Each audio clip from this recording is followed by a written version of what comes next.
So మనం ఇప్పుడు చూస్తున్నాం కదండి, ఇది అరుణాచల గిరి అన్నట్టు. ఈ గిరి ప్రదక్షిణ ఎట్లా ఉంటుంది చూడండి. ఇది కనిపించేదే అరుణాచల గిరి. ఎక్కడెక్కడ ఉన్న కష్టలింగాలు ఉంటాయనేది దీంట్లో ఉంది చూడండి. సో మన గిరి ప్రదక్షిణ స్టార్ట్ చేద్దాం. గణపతి టెంపుల్ ఇక్కడ నుంచి మనం మొక్కి ప్రదక్షిణ చేసినాము. స్టార్ట్ చేసి వెళ్దాం అనుకుంటున్నాము గిరి ప్రదక్షిణకి. సో మనం ఇప్పుడు అరుణాచలం టెంపుల్లో ఉన్నాము. మనకు పైన కనిపిస్తుంది కదా, దాన్ని రాజగోపురం అంటారు. ఈ ముందర ఉన్నది టెంపుల్ యొక్క ముందర ఆర్చ్, ఆ మధ్యలో ఉన్నది ఒకటి వచ్చి క్షేత్రపాలకుడు అయినటువంటి ఆయన మండపము. సో మనకు అదేవిధంగా ఈ పక్కన కనిపిస్తుంది చూడండి, ఇక్కడ ఇది మన గిరి ప్రదక్షిణ చేయాల్సిన గిరి ప్రదక్షిణ. So as of now time అయితే 8:46 అయింది. మనం కొంచెం లేట్ అరుణాచల గిరి. సో ఇక్కడ నుంచి మనం బయటకు వచ్చినప్పుడే లెఫ్ట్ సైడ్ ఉన్నట్టు ఈ దాని గుండా మన అష్టలింగాలైనటువంటి 8 లింగాలు దర్శించుకోవడానికి మనం స్టార్ట్ అవుతాం అన్నట్టు. సో ముందరనే మనకు ఇటువంటి కర్పూరాలు టెంకాయలు అమ్ముతుంటారు. సో తీసుకొని కర్పూరం వెలిగించి దేవునికి మొక్కి టెంకాయ కొట్టి మన గిరి ప్రదక్షిణ స్టార్ట్ చేయాలి.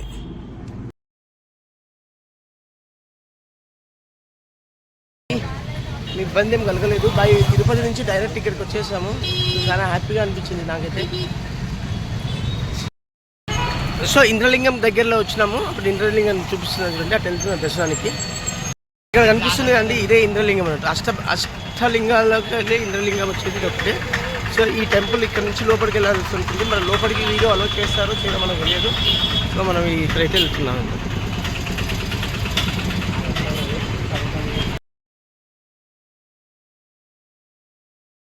సో మనం ఇప్పుడైతే 8 లింగాలలో ఒక లింగమైన ఇంద్రలింగాన్ని మనం దర్శించుకున్నాము. ఇక్కడ ఈ లింగాన్ని స్థాపించింది ఇంద్రుడు. ఈ ఇంద్రలింగం దర్శనం చేసుకున్నందుకు కానీ మనకు దీర్ఘ ఆరోగ్యాలు మంచిగా ఉంటాయని ఇక్కడ ప్రకార నమ్మకం. నెక్స్ట్ మనం రెండో లింగం దగ్గరికి వెళ్దాం. ఈ గిరి ప్రదక్షిణ చేసేటప్పుడు ప్రతిరోజుకు ఒక్కొక్క రకమైనటువంటి విశిష్టత ఉంటుందట.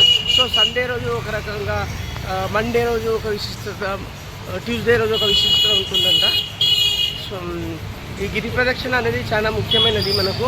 సో మనం 14 కిలోమీటర్లు నడుస్తున్నాము. అందులో ఒకటి ఇప్పుడు డాంబర్ రోడ్ పైన. సో వాతావరణం అయితే చల్లగానే ఉంది కాబట్టి ఏమి ఇబ్బంది లేదు. సో ఇలా బోర్డు ఉంటుంది. సో మనకు నెక్స్ట్ వచ్చేది అగ్నిలింగం అట.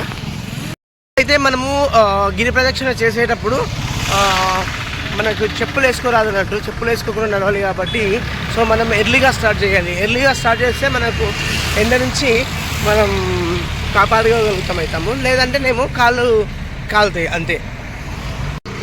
సో మధ్యలో టిఫిన్స్ ఉంటాయి. సో ప్రాబ్లం అయితే ఏం లేదు. మీరు టిఫిన్ చేసుకోవడానికి మంచిగా టిఫిన్స్ చేసుకుంటూ ప్రదక్షిణ చేసుకోవచ్చు.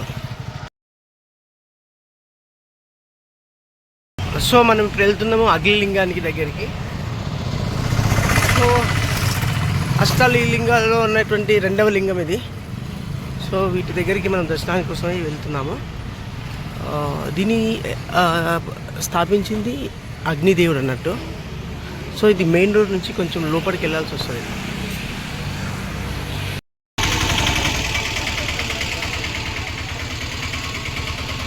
సో లోపలికి కెమెరాలు అలో చేయరు.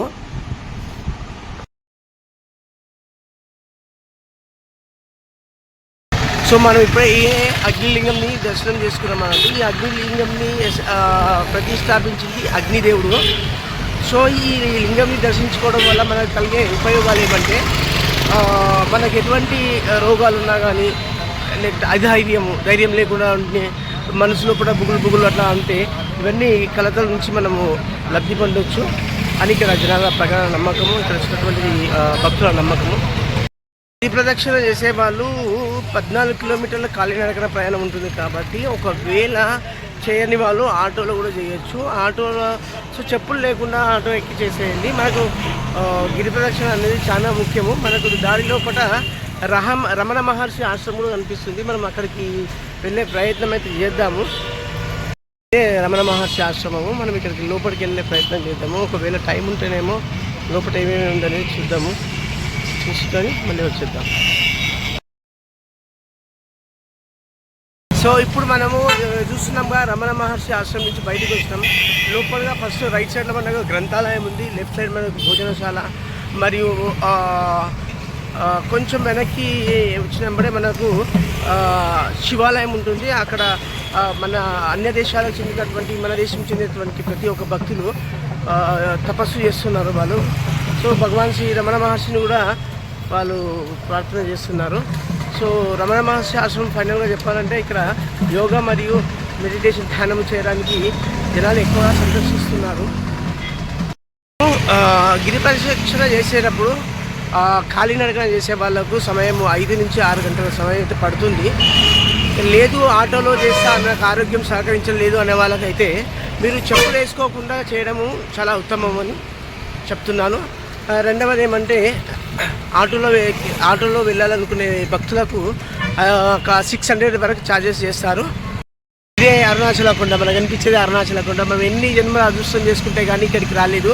సో మేము మా అదృష్టంగా భావిస్తున్నాము. ఈ జన్మకి నాకు కాశీలో దర్శనం అయిపోయింది, అరుణాచలంలో ఈ గిరి ప్రదక్షిణ అవుతున్నందుకు నా జీవితం ధన్యం చేసుకుంటాను. ఇదే అండి, మేము ఇద్దరం కలిసి వచ్చినాము, ప్రదీప్ అయిన నేను కలిసి అరుణాచలం గిరి ప్రదక్షిణ చేసుకోవడానికి ఒక 2 days 1 day బిఫోర్ అంతే ప్లాన్ చేసుకుని ఇమీడియట్గా తిరుమల దర్శనం చేసుకుని ఇక్కడ గిరికి వచ్చినాము. అదృష్టంగా భావిస్తున్నామండి. సో ఈ అరుణాచలం రావడానికి మీరు కూడా రండి, వచ్చి గిరి ప్రదక్షిణ చేసుకోండి. ఆ అరుణాచలేశ్వరుని ఆశీస్సులు పొందాలని కోరుకుంటూ మీ ప్రదీప్ అయిన వెంకటేష్ అండి.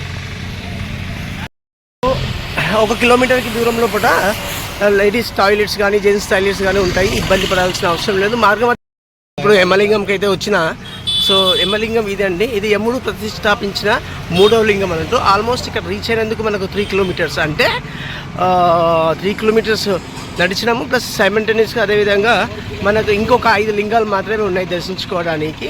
సో మీరేమి ఇబ్బంది పడకుండా మంచి నిదానంగా చేరుకుంటాయి అయిపోయిన. లోపల కెమెరాలో లేదు, ఇక్కడ నుంచి మనం క్లోజ్ చేసేద్దాం. సో ఇదే అండి, ఈ టెంపుల్లోనే యమలింగం ఉంటుంది. సో మనకు టెంపుల్లో కెమెరాస్ అలో చేయడం లేదు, కావున నేను మీకు ఫోటో రూపంలో చూపిస్తున్నాను. మనం యమలింగం 3rd మంత్ దర్శనం అయితే కంప్లీట్ చేసుకున్నాము. సో దీన్ని ప్రతిష్టాపించింది యముడు అయినటువంటి యమధర్మరాజు ప్రతిష్టాపించారట. మేజర్గా ఈ లింగాన్ని మనం దర్శనం చేసుకుంటే మనకు అప్పులు మరియు ధైర్యవంతులుగా ఉంటామట. సో ఇక్కడైతే వాతావరణము కొంచెం చల్లగా అనిపించింది నాకైతే. సో ఇక్కడైతే మాకు ఎండ అనిపించలేదు, ఇంత కొంచెం ముందు ఎండ అనిపించింది. ఇక్కడ సాధువులు మళ్ళీ సన్యాసులు మరి కొంచెం వీరంతా ఉన్నారు ఇక్కడ. నంది అరుణాచల గిరిని చూస్తూనే ఉంది చూడండి. ఈ నంది ఇట్లా లింగం చూస్తున్నాము. ఆ లింగం కూడా గిరి సైడే చూడొచ్చు. ఇప్పుడు మనకు కనిపిస్తున్నటువంటి గుడియే నైరుతి లింగం. ఇప్పుడు ఇదంతా గుడి అండి, గుడి లోపల మనకి ఇట్లా ఉంటుంది. సో మనం ఇప్పుడైతే 4వ లింగం అయినటువంటి నైరుతి లింగంని దర్శనం చేసుకున్నాము. ఆల్మోస్ట్ 4.5 kilometers నడిచాక ఇక్కడికి వచ్చి 4.5 kilometers అయిన తర్వాత ఇది పేరులో ఉన్నట్టుగా విధంగానే అరుణాచల గిరికి నైరుతి దిశలో ఉంటుంది. దీనిని ప్రతిష్ఠించింది నైరుతి.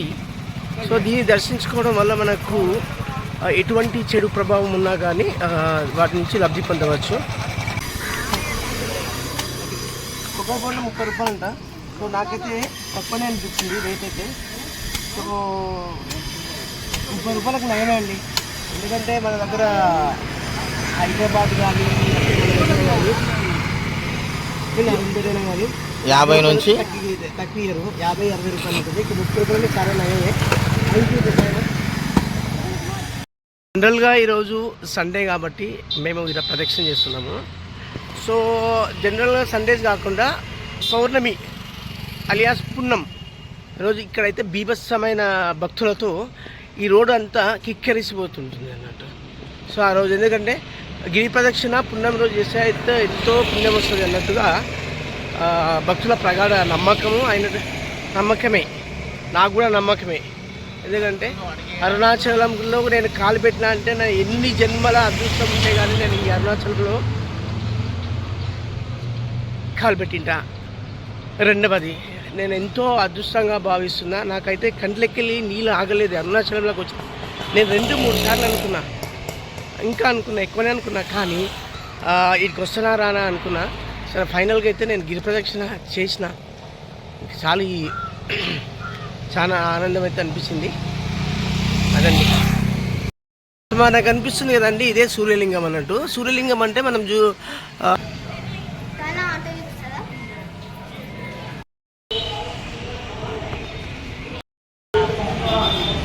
సో ఇది సూర్యలింగం. ఈ సూర్యలింగం అనేది అష్టలింగాల్లోకి రాదన్నట్టు. ఇది సూర్యలింగం మరియు చంద్రలింగం రెండు మాత్రము అష్టలింగంలోకి రావు. అయినా ఈ లింగాన్ని ప్రతిష్టాపించింది సూర్యుడు కాబట్టి సో మనం ఇక్కడ మొక్కడం వల్ల మనకి ఎటువంటి ఇబ్బందులు ఉన్నా తొలగిపోతాయట. ఇప్పుడైతే మనం నెక్స్ట్ వరుణలింగంకి వెళ్తున్నాము. ఇప్పుడు అది 6th లింగం మనకు. సో మనకు 6th లింగంకి వెళ్తున్నాం కాబట్టి వెళ్ళిన తర్వాత అక్కడ ఏముంటుంది ఏం లేదు అనేది నేను ఒకసారి మీకు చూపిస్తాను, మీరు చూడండి. ఎవరైతే నా వీడియో చూస్తున్నారో వాళ్ళందరూ ప్లీజ్ దయచేసి సబ్స్క్రైబ్ చేసుకోండి, నాకు సపోర్ట్ చేయండి. థ్యాంక్ యూ అండి. చూడలేదు బోర్డు నేము, ఇక్కడ చూడొచ్చు చెల్లెమ్మ హోటల్ అంట. ఈ హోటల్లో మేము పొద్దున తిన్నామన్నట్టు, చాలా బాగుండే. నేనైతే ఇక్కడ తిన్నది పొంగనాలు, గుంత పొంగనాలు తిన్నాను. మా వెంకటేశ్వర స్వామి, మన వెంకటేశ్వర స్వామి పాదాలు. ఫైనల్గా అయితే 8 అష్టలింగాల్లో ఉన్నటువంటి 5వ లింగం వరుణలింగంకి మనం దగ్గరలోకి వచ్చినాము.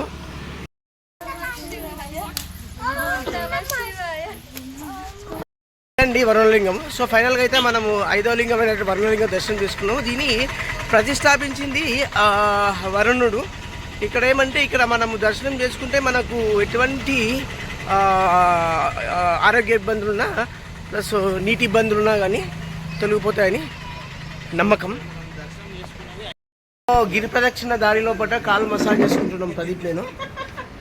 అయినా కానీ ఇది ఎట్లా గులుగులు పెడుతున్నట్టు నాకైతే పెద్దగా ఇదేం నేను అనిపించలే. సో ఇక్కడ నుంచి చూడండి కొండ ఎంత నీట్గా కనిపిస్తుంది. గిరి ప్రదక్షిణ అయినా అరుణాచల జ్యోతి వెలుగుతుంది మనకు. సో అరుణాచల జ్యోతి అనేది మహాశివరాత్రి రోజున అనుకుంటున్నా. సో జనాలు అయితే ఇట్లా సాక్ చేసుకొని తిరుగుతుంటారు, ఎందుకంటే కాళ్ళ నొప్పి పెట్టకుండా. ఎందుకంటే వీళ్ళు ఎండలో వస్తున్నారు కాబట్టి. సో అష్టలింగాల్లోకి ఉన్నటువంటి 6వ లింగము వాయులింగంకి దగ్గరికి వచ్చేసినాం.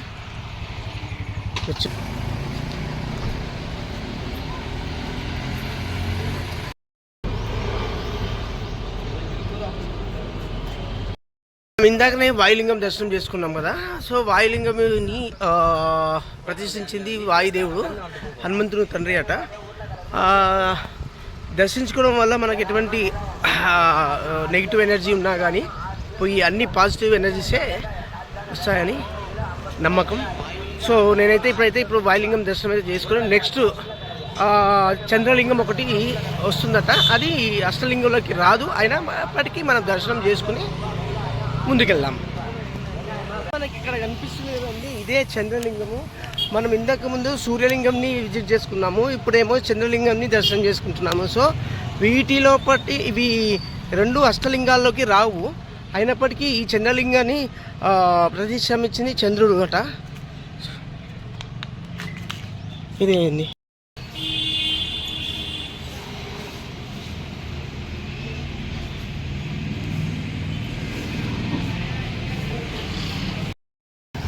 సో ఫైనల్గా అయితే మనము అష్టలింగాల్లో ఉన్నటువంటి 7వ లింగం అయినటువంటి వచ్చినాము.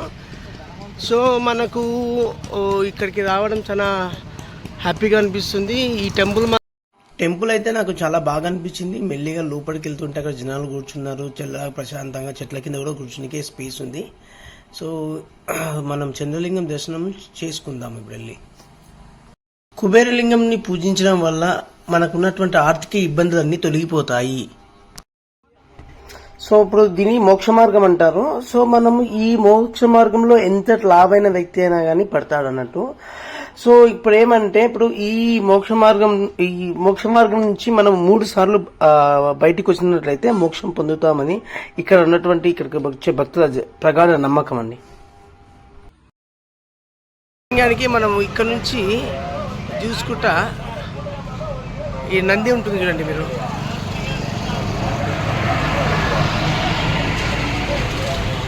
ఈ దారి గుండా వెళ్ళాలి. ఫైనల్గా అయితే మనము 8 లింగాలలో చివరి లింగమైనటువంటి ఈశాన్య లింగం వచ్చినాము. సో ఈ ఈశాన్య లింగాన్ని ఎవరు ప్రతిష్టాపించారు, దీని యొక్క ఉపయోగము, దీని యొక్క పూజిస్తే మనకు ఎటువంటి లాభాలు చేకూరుతాయి అనేది నేను మీకు వివరంగా వివరిస్తాను. సో ఇప్పుడు మనం టెంపుల్లోకి అయితే వెళ్తున్నాం. సో ఇది ఈశాన్య లింగం ప్రాంతం. సో మీకు అక్కడ కనిపిస్తుంది కదా గిరి. సో టెంపుల్ అయితే ఇక్కడ క్లోజ్ చేసిండ్రు. ఇదే ఈశాన్య చివరి లింగం మనకి ఇక్కడ నుంచి కనిపిస్తుంది. బయట నుంచి మొగ్దాము. ఓకే, ఈశాన్య లింగాన్ని దర్శనం చేసుకోవడం వల్ల మనకు కలిగే లాభాలు ఏమంటే, ప్రయోజనాలు ఏమంటే, ముఖ్యంగా శని ప్రభావం అనేది ఉండదు. సో ఈశాన్య లింగం నుంచి చూస్తుంటే మనకు అక్కడ నంది రూపంలో కొండపైన మనకు కనిపిస్తుంది చూడండి. ఇదే చూడండి, సేమ్ నంది రూపంలో. ఓం అరుణాచలేశ్వరాయ నమః. 8 లింగాలు అయితే దర్శనం అయితే అయింది. సో అష్టలింగాల దర్శనం కంప్లీట్ చేసుకున్నాము. సో ఇప్పుడు మనం ఎక్కడైతే స్టార్ట్ చేస్తున్నామో రాజగోపురం అయినటువంటి రాజగోపురం దగ్గరికి మనం ఇప్పుడు అక్కడికి వెళ్దాం. ఇదే అండి మీరు చూస్తున్న రాజగోపురం. సో మనకు వెనుక అనిపిస్తుందిగా అదే అరుణాచలం టెంపుల్. మరియు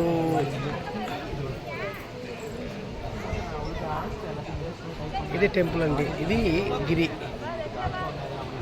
అరుణాచల గిరి.